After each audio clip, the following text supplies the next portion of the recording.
He asked what she knew about business. Then she saved his company in 24 hours. What happens when a janitor is the only person in the building who knows the truth about $80 million? When she stood before the board, even the CEO held his breath. What happened next turned the entire company, and everyone in it, upside down. That morning, Kiara James woke up before her alarm had a chance to wheeze itself into consciousness. It was 5:45 a.m., the kind of early that didn't feel ambitious or disciplined, but survivalist. She lay flat on her back, eyes wide open, staring up at the ceiling crack above her bed, like it was Morse code for bad news. Something was wrong. She could feel it deep in her bones, the way only someone who's been through too much knows how to feel when the air turns strange. When your soul starts pacing before your feet do, someone's about to lie or someone's about to disrespect you. And 9 times out of 10, both come wrapped in the same suit. She got up. No drama, no sigh, just muscle memory. She reached for the pressed, faded uniform folded on the edge of her tiny dresser, white shirt, dark pants, shoes that had more miles than most luxury cars, buttoned all the way up to her neck, not for style, but for protection. North Core Capital's air conditioning didn't care if you had blood circulation or not. It blasted like it was trying to preserve meat. She packed a small container of overnight oats, the kind with a splash of cinnamon and not nearly enough sweetness, and stepped out into the morning. The bus? It rolled past her block every day like it was too good to stop. Kiara walked. She always walked. Not because it was romantic or scenic, because transportation skipped neighborhoods like hers unless there was a construction detour. So she put one foot in front of the other, steady and familiar, like she had somewhere to be, even if nobody else thought she belonged there. North Core Capital looked like money. Glass walls, chrome rails, potted plants that probably had their own trust funds. Everything about the building screamed polished. But inside it smelled cold, sterile, like vinegar poured over concrete. People walked around like they had somewhere more important to be than wherever they were at that moment. Nobody looked her in the eye. They barely saw her at all. Some called her the cleaning lady. Others didn't call her anything. They moved around her like she was part of the furniture, something useful, disposable, and beneath notice. Over the years, she learned to move like air, like shadow, quiet, unbothered, invisible. A black woman in a white building, you learn to become scenery. But that day, while scrubbing a coffee stain out of a beige carpet in one of the smaller conference rooms, something happened. A young IT tech looked no older than 25 and walked like his hoodie made him bulletproof, dropped a flash drive. It slid across the table and landed at her feet. Kiara picked it up, glanced at the label out of habit. Quarterly, risk, report, final, really final 3. She handed it back, but something in her chest clicked. Not because of the file, not at first, but because she overheard what came next. Through the half-open door, voices floated in, confident and careless. If this report gets through, the fund will release another $80 million. Well, good. As long as we don't scare them with the real numbers. Kiara froze. Not physically, internally, like the stillness before a thunderstorm. Because those weren't just numbers. That was somebody's retirement fund, somebody's medical coverage, somebody's fragile hope for stability. She didn't say anything then, but something inside her stood up. An hour later, while scrubbing marker ink from the whiteboard, Craig Miller, deputy director of Looking Important, swaggered into the room like he owned every square inch of the carpet she just cleaned. He had the kind of face that looked permanently smug, like he'd won something and forgotten to mention it was rigged. He didn't say good morning. He didn't even look down at her, just set his coffee cup right on the freshly wiped glass table and smiled like he was about to bless her with nonsense. So, do you know what a VAR model is, sweetheart? He asked, that syrupy voice dripping with condescension. Or is that beyond your job description? Kiara stood up, not fast, not defensive, just with clarity. Her eyes met his, calm, controlled. Value at risk, she said. A tool used to measure the potential loss in value of a portfolio under normal market conditions over a set time frame, usually a day or a week. It's based on assumptions about normal distribution and the covariance matrix. Craig blinked like someone just turned the TV off in the middle of his favorite show. Where'd you read that? Forbes? Between mop buckets? She didn't respond, didn't flinch. Silence, or in that sharp, undeniable kind, filled the room. He waved her off like an unwanted sales pitch. Go on now. Serious people are working. And just then the door opened.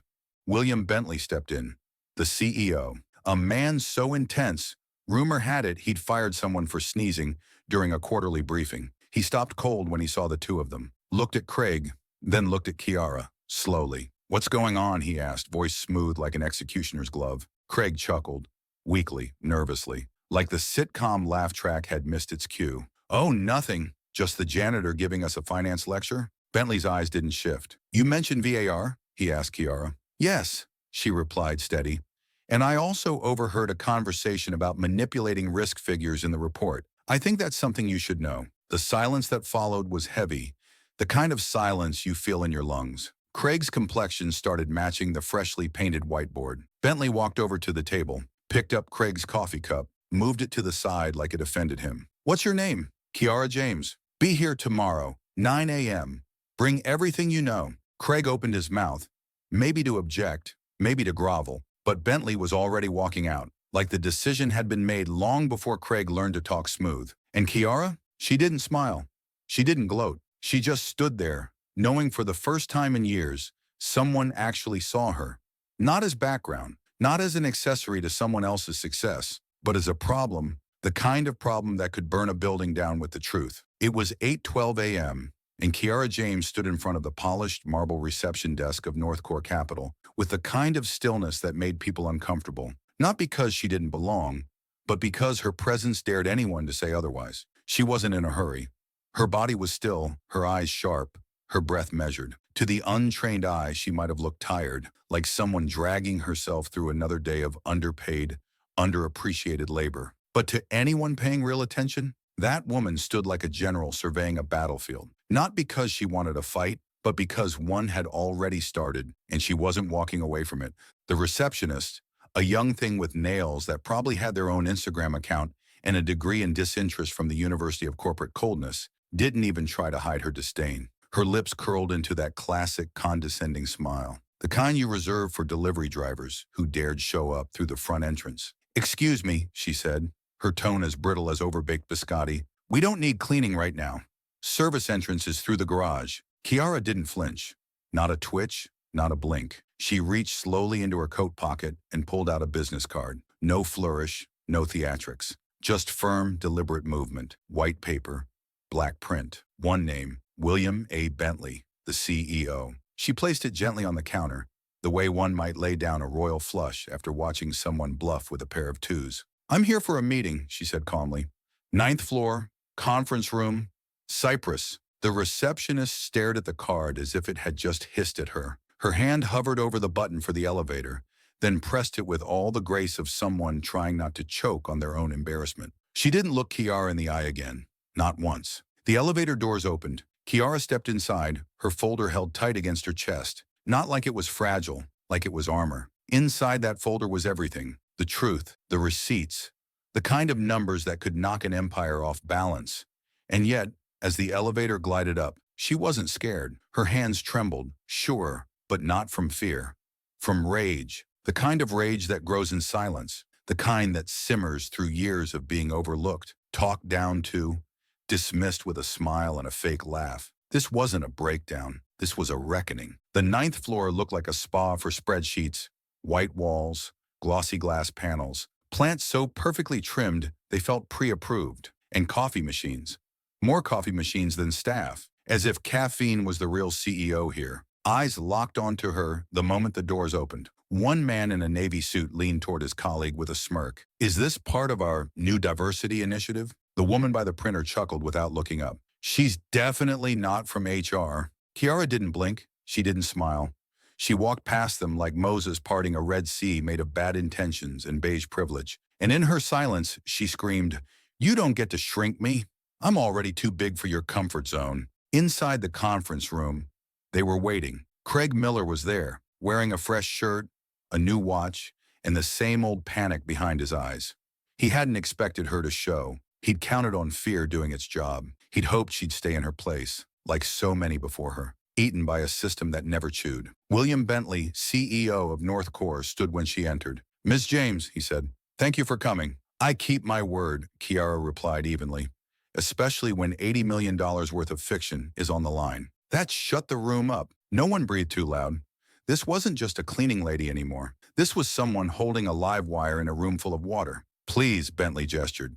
Tell us what you found. She didn't sit. She didn't need to. She stepped to the screen, inserted the flash drive, and waited. The screen lit up. First slide. Risk breakdown. Independent verification. K. James. First, she said, the bond data used in your South Asia portfolio models is outdated. The maturity period expired 3 weeks ago, yet the projections continue to use those figures as if they're active. That artificially inflates the short-term yield. One of the analysts frowned. Source? He asked skeptically. Bloomberg Terminal. Last update 2 days ago. I cross-checked manually. Click, next slide. A diagram showing asset performance with and without the outdated inputs. Second, she continued, offshore assets have been duplicated across multiple portfolios. Different ID numbers, identical metadata. Either your system is glitched or someone's gaming it. Craig leaned forward like a man about to lie with all his might. That's a technical glitch. Kiara turned to face him, eyes cool. A glitch that conveniently bumps up reported returns by 4.7%? That's a mighty helpful coincidence, wouldn't you say? The room rustled with murmurs. Chairs shifted. Pens stopped moving. What else? Bentley asked quietly. Default probability inputs were manually overridden. Last night, I located a file labeled Miller override.xlsx. Inside, edited value at risk data, lowered to appear more stable. That file isn't on your company server. It's in the project folder, but off the grid. No audit trail, no accountability. That's not an accident. Someone at the back gasped. What did you just say? Kiara didn't raise her voice. She didn't need to. I said your company was preparing to present manipulated data to secure funding. If that report leaves this building and someone catches it, the Securities Commission won't be the only ones asking questions. But more importantly, you'll be choosing lies over integrity. Again, the room went dead, the kind of silence that only comes after impact. Craig stood. This is ridiculous. She's a janitor. She doesn't have access. This is a setup. Enough, Bentley said, his voice now cutting through the air like a razor. He was reading the flash drive from his laptop, scrolling, nodding, frowning. His expression froze. If even one of these findings checks out, it's more than enough. He stood. Ms. James, you said you could verify the full report in 24 hours. Is that still true? Yes, but I need full access. A tech assistant. And quiet. I don't do guesswork. You'll have all of it, he said. Craig scoffed, desperate. So what now? You want us to let a janitor run financial review? Kiara turned, voice cool as stone. I'm not above you. I'm beside you. Exactly where I always should have been. But you never noticed. Too busy proving you deserved your suit. Bentley turned to security. Escort Mr. Miller out of the building. And as the door closed behind the man who thought titles protected him, Kiara pulled her chair forward, opened her laptop, and said, well, time to bring some truth back into this business. Kiara James had never lounged in a leather chair worth more than her rent for a year, and certainly not in the plush executive seat she now occupied. But tonight, she leaned into it not for comfort, but to let it know it belonged to someone who would no longer be afraid. Her laptop rested on her knees, open to spreadsheets and charts, formulas and graphs, all reworked versions of other presentations, now reconstituted as truth. Around her, the room had the faint scent of last night's banquet. A trace of smoked salmon mingled with the metallic stale odor of corporate duplicity. It was a reminder that glamour on the surface can still cover rot underneath. While the building lay hushed in the midnight hour, Kiara worked feverishly. No breaks, no distractions. She moved through the data like someone dismantling a ticking clock, panel by panel. Only once, at precisely 1:17 a.m., did Aiden, the soft-spoken IT guy who had quietly helped her earlier, stick his head into the doorway. Need more coffee? He asked. Yes, Kiara replied without hesitation. And leave out the milk. This place already dilutes too much truth. He chuckled, offering her a nod, and slipped away into the dim corridor. She turned back to her screen. The first red flag. A portfolio labeled Eurosec B, supposedly diversified across Poland and the Czech Republic. Yet each listing showed the exact same coupon, repeated 38 times under different codes. She scrolled, squinted, verified, duplicates. Absolute carbon copies under different identifiers. That's optimism on paper, she muttered, voice low but laced with contempt. Next, she clicked on the Fund Rotation Projected tab. She stared at the numbers, brow furrowed. 15 mind-wrenching minutes later, she realized the return calculations included assets long sold weeks ago. The entire predictive model was built on numbers that didn't exist anymore. Somebody in this house is not just lying, she whispered, leaning back. They're playing corporate Monopoly.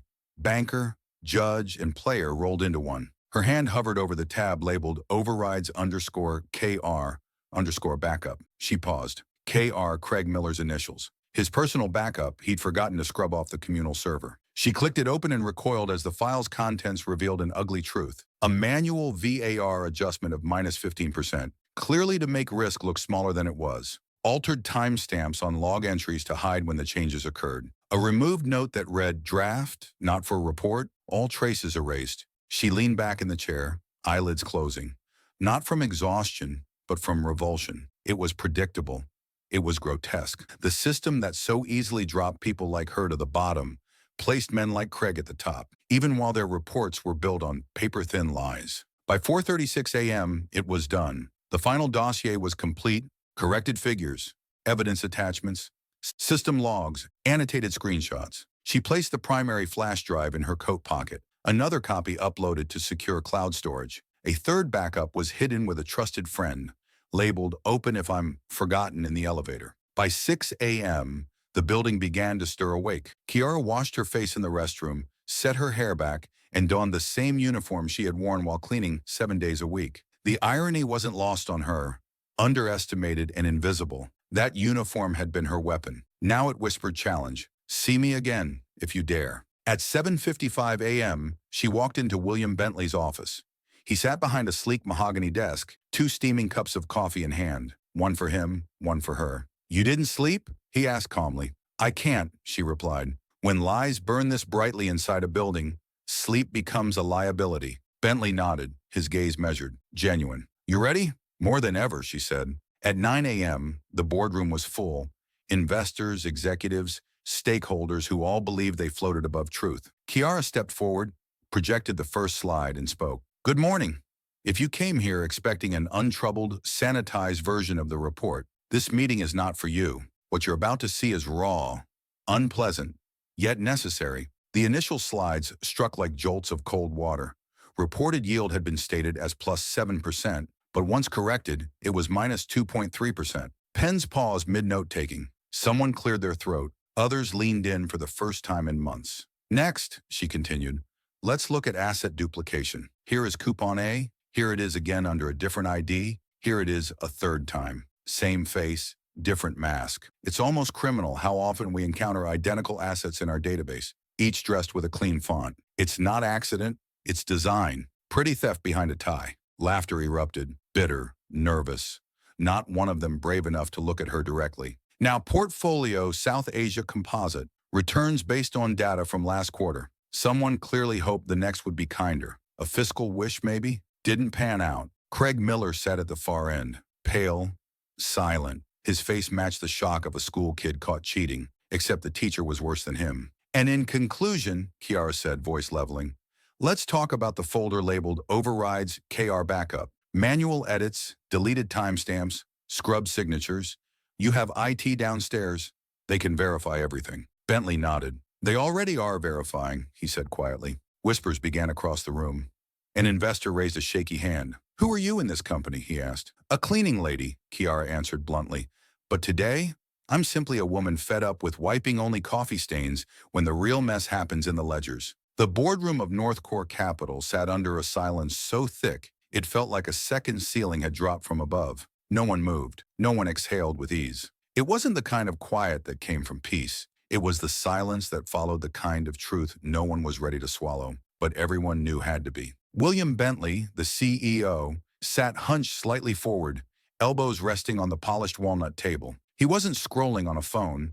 He wasn't checking notes. His finger traced the rim of his water glass slowly, rhythmically, like he was trying to find his way back into control. But he wasn't the center of this room anymore. Standing next to him, tall, still, and rooted like a tree that had finally broken through the concrete, was Kiara James. No apron, no gloves, no mop bucket, just her voice, and everything that had been denied her for years. And right now, she was the only one in that room who looked like she had nothing to lose, and that scared them. She spoke, not loud, not dramatic, just clear. The problem isn't Craig Miller, she said. He's not special. He's not even clever. He's just a symptom, a convenient, well-paid symptom. She paused, then took a step forward, commanding the room not by volume, but by presence. The real problem, she continued, is the system that lets men like him be the norm. And women like me, we're treated like a miracle if we read a spreadsheet, even when we read it better than half your analysts. A cough echoed from the far side of the room. Someone adjusted their glasses like it would help them see their own complicity less clearly. Another investor glanced at their watch, as though checking how long it would take to outrun accountability. One woman, dressed in a razor-sharp gray suit, finally spoke up. "So what are you proposing?" Kiara didn't hesitate. "First," she said, "you submit a new report to the Securities Commission. An honest one. No edits, no rounding errors. Just the truth, raw as it is." The woman nodded slowly. "And second," Kiara looked around the room, locking eyes with everyone bold enough to meet her gaze. "You build an independent risk verification unit right here at North Core. Real people, real math, real authority, and you hire folks who know what it means to live with the results of your financial guesses." A man near the end of the table raised a skeptical brow. "You mean you?" Kiara's voice sharpened, but didn't rise. "Not just me," she said. "There are more like me, plenty. We've been here, watching, learning, cleaning your mistakes while you took credit for being the experts. We just never got the chance. So now I'm taking it." Bentley's eyes remained locked on her. He didn't interrupt. He just nodded, once, slowly. "And third," someone said, clearly trying to dilute the moment with sarcasm. Kiara turned toward them. "You stop hiring for the right look," she said. "You start hiring for competence. No more mistaking a silk tie for skill. A pressed shirt doesn't fix bad judgment. It just disguises it better." That hit. The pause in the room was long and bitter. Then, from the center of the table, an older investor stood up. "I support this," he said. "She's right. We hired comfortable, not capable." Another voice followed, this time a woman from the tech investment side. "Second vote," she said. "If we don't fix this, we're not just risking our reputation. We're staring down an actual collapse." And just like that, the vote was unanimous. Later, in the building's main atrium, Kiara stood by the massive glass windows, watching the city come to life below her. Cars darted by. People rushed toward morning meetings. Shops opened. Someone somewhere was paying $7 for coffee while believing they were in control of the world. Bentley approached, quiet. He extended his hand, a gesture of both respect and recognition. "You didn't just save the report," he said. "You saved us." Kiara turned to him, eyes steady. "Don't flatter yourself," she said. "I was saving the truth. You just happened to be in the way." He lowered his hand. "You'll be getting calls," he added. "Media, offers, jobs. If there's anything I can—" "Nothing," she cut in. "I don't need to be your hero of the month. What I want is this. Next year, when a black girl walks into your office with a degree in one hand and hope in the other, I want her to be shown the front door to opportunity, not the back door to janitorial." He didn't respond, just nodded. Not in shame, but in understanding. Like a man who finally realized he wasn't the main character of the story. Downstairs, as she exited through the same lobby that tried to reject her that morning, the security guard, the same one who had once pointed her toward the service entrance, stood stiffly. He looked nervous, regretful. "Ma'am," he started, "I just want to say I'm—" Kiara raised a hand. "Son," she said, "go ahead and apologize to yourself. I'm not your mother, and I'm not your mission." And with that, she walked. Through the glass doors, past the tinted cars and blinking crosswalks, past the judgmental eyes and forced smiles. The next morning, a national paper ran a headline in its business section: "The woman who saved millions exposed a system and refused to be their mascot." And at the bottom, a single question: what do we really know about the people we choose not to see? Because this wasn't just Kiara's story, it was a mirror. And everyone in that room, on that street, and reading that headline had to ask themselves, when truth shows up wearing a uniform, do we listen or do we tell it to use the service entrance?